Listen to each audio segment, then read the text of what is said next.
So I'm a lattice gauge theorist, so we use computers, in fact supercomputers, to study the quark interaction. Obviously QCD a non-abelian difficult gauge theory which is strongly coupling, so you can't use traditional approaches to solve it. So on the lattice we are studying baryons especially, and also mesons, but how they interact at very high temperatures, and perhaps a little bit into the non-zero chemical potential phase as well.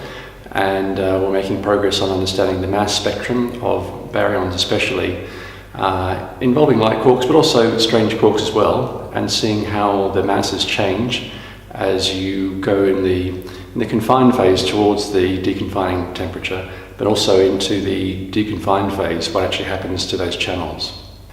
So in Quark Matter this year we presented some work on the fast sum lattice gauge theory collaboration.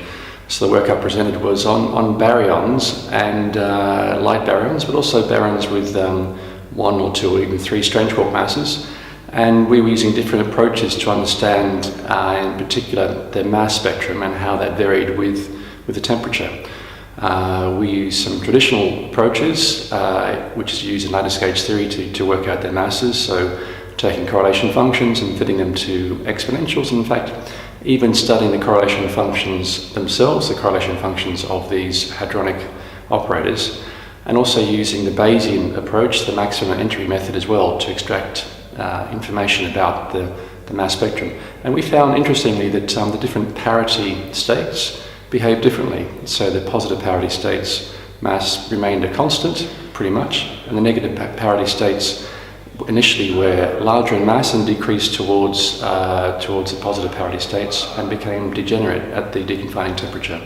So the great thing about Quark Matter is that it's, I guess, the biggest conference in the area that I'm working in, so it's fantastic to be here. And I look forward to hearing all the new experimental results. So that, the 4 big LHC experiments and also the RIC experiments as well are presenting. So I'm very much looking forward to hearing the new work that they have done and their new results. And it's just great walking around the posters and going to all the talks, and pretty much each and every one of them I'd like to go to. Obviously, with the parallel sessions you can't do that, so it's just a fantastic gathering of people doing research in the area that interests me.